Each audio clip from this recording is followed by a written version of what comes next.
Нападение на Польшу. Глава Генштаба говорит о подготовке штурма, когда все начнется. Официально названа дата окончания войны. Президент раскрыл детали журналистам. Досмотрите, чтобы узнать. Историческое соглашение, которое полностью изменит баланс сил на фронте. Небо над Украиной закроют за один день?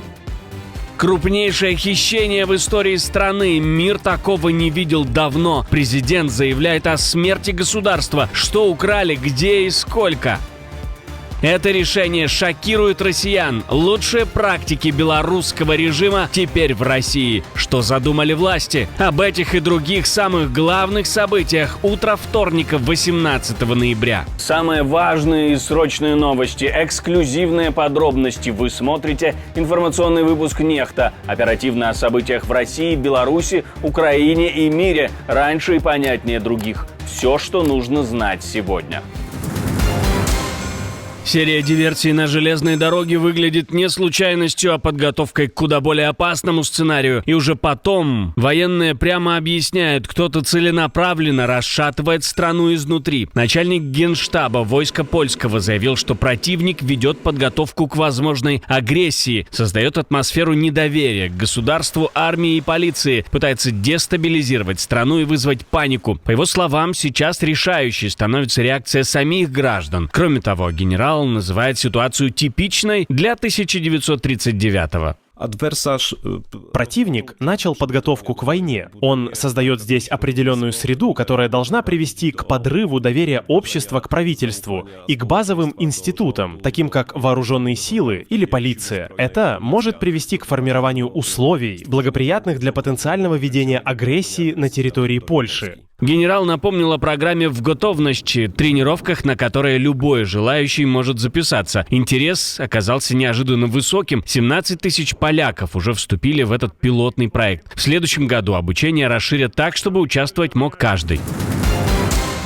Несколько дней подряд жители Северной Германии слышат низкий гул, который не похож ни на гражданские самолеты, ни на обычные военные полеты. И лишь позже выяснилось, над регионом кружат стратегические бомбардировщики США Б-52, те самые, которые обычно видят только в Тихом океане или над пустынями Невады. И их появление мгновенно вызвало ответ Москвы. Американские Б-52 участвуют в миссии Bomber Task Force Europe, стартовавшей с базы Моран в Испании. Маршруты проходят над Шлезвиг-Гольштейном и Макленбургом Передней Померании, затрагивая Рюген, Росток и все Балтийское побережье. Вооружение этих самолетов засекречено, но сам факт их присутствия дает понять, что речь идет не о рутинной тренировке. По данным ВВС США, цель миссии — укрепление координации с европейскими союзниками Финляндией, Швецией, Литвой и другими. Один из полетов прошел почти вплотную к финско-российской границе и включал дозаправки в воздухе, явный сигнал о расширении оперативных возможностей в регионе. Москва отреагировала быстро. В международных водах у немецкого острова Фемарн появились российские корабли: фрегат «Неустрашимый» и десантный корабль «Александр Шабалин». Присутствие двух боевых единиц на фоне пролетов Б-52 выглядит как демонстративная попытка показать собственное присутствие у берегов НАТО. Учения и контрдвижения превращают Балтику в арену все более плотной военной игры, в которой каждый шаг теперь сопровождается прямым ответом с другой стороны.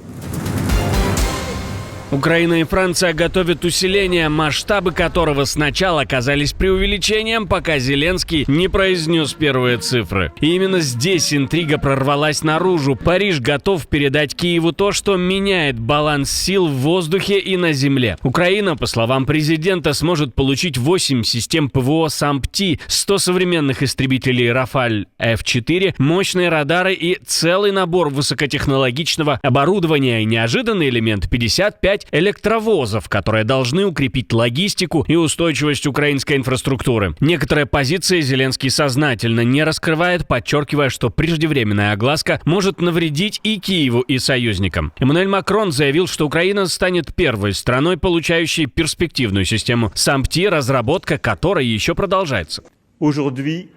Благодаря этому соглашению мы продолжаем опираться на сближение и интеграцию наших оборонных отраслей, чтобы и дальше поддерживать Украину, модернизацию ее вооруженных сил, которые являются первой линией обороны Европы и сдерживания агрессии. И мы делаем это в долгосрочной перспективе. Еще один ключевой элемент. Уже в этом году стартуют совместные проекты украинских и французских оборонных компаний. В планах производство дронов-перехватчиков и разработка технологий для будущих беспилотных систем. А сейчас хочу обратиться к нашим подписчикам, ведь это именно вы решаете, узнает ли обо всех этих новостях еще большее количество людей. Каждая ваша подписка, каждый лайк, каждый репост и каждый комментарий длиннее 6 слов, каждый досмотр видео до конца помогают продвигать наши ролики среди сотен тысяч новых пользователей. Так еще больше людей узнают правду именно благодаря вам. Спасибо, что остаетесь с нами, и продолжаем. Брюссель тихо рассылает письма, эффект от которых выходит громче любого пресс-релиза. Еврокомиссия исходит из того, что война в Украине закончится к концу 2026 года. В письме Урсулы фон дер Ляйен перечислены варианты, как удержать поддержку Украины в ближайшие 2 года. Среди инструментов прямые гранты от стран ЕС, общий кредит, взятый Евросоюзом на рынках от имени всего блока, и заимствование под обеспечение замороженных российских активов. К слову, названная главой Еврокомиссии дата окончания войны совпадает с той датой, которую озвучил президент Франции.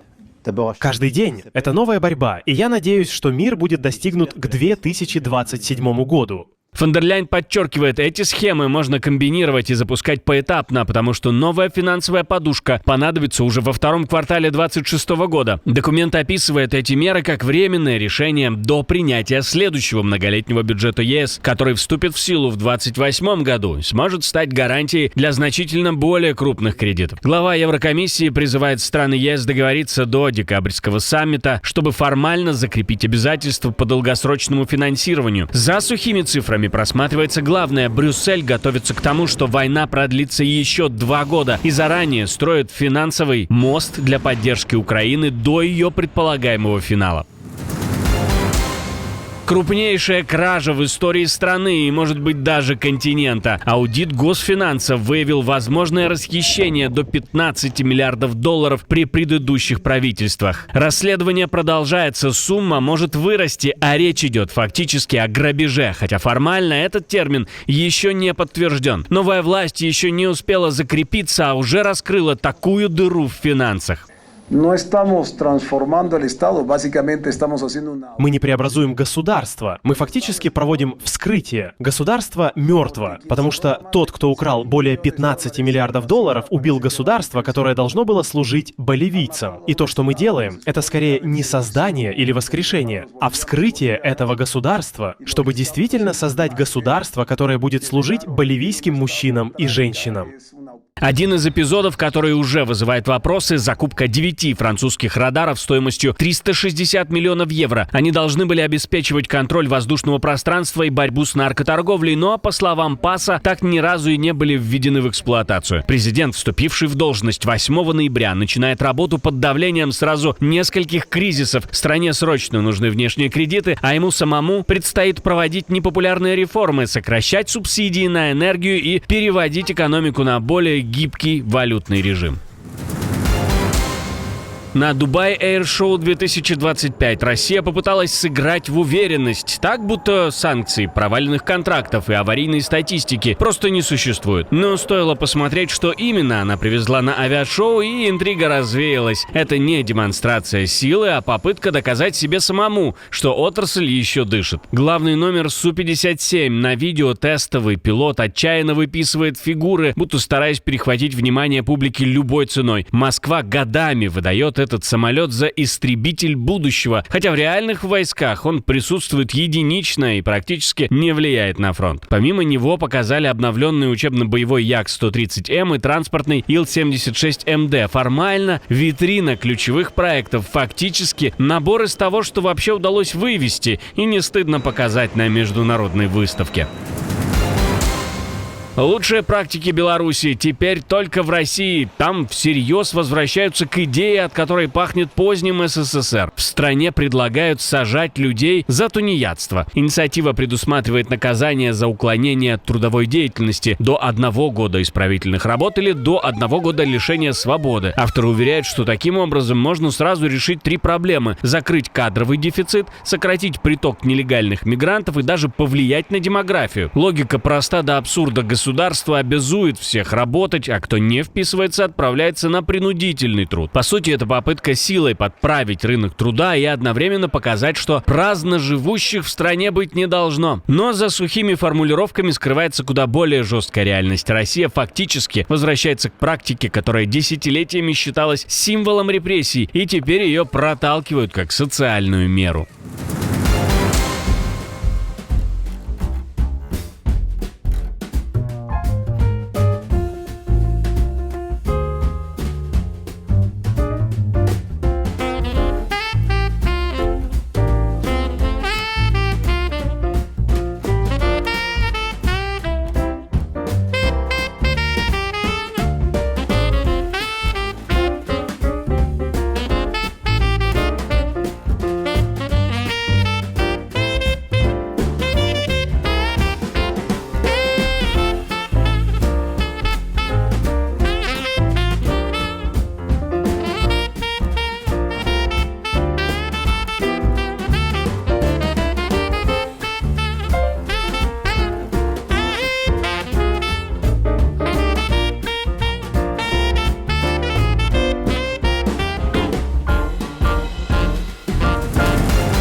Отдельное спасибо, что досмотрели до конца. Спасибо за ваше доверие. Жду развернутых комментариев, лайков и репостов. Это важно, чтобы нас становилось больше. На этом пока все. До новых встреч и хороших вам новостей.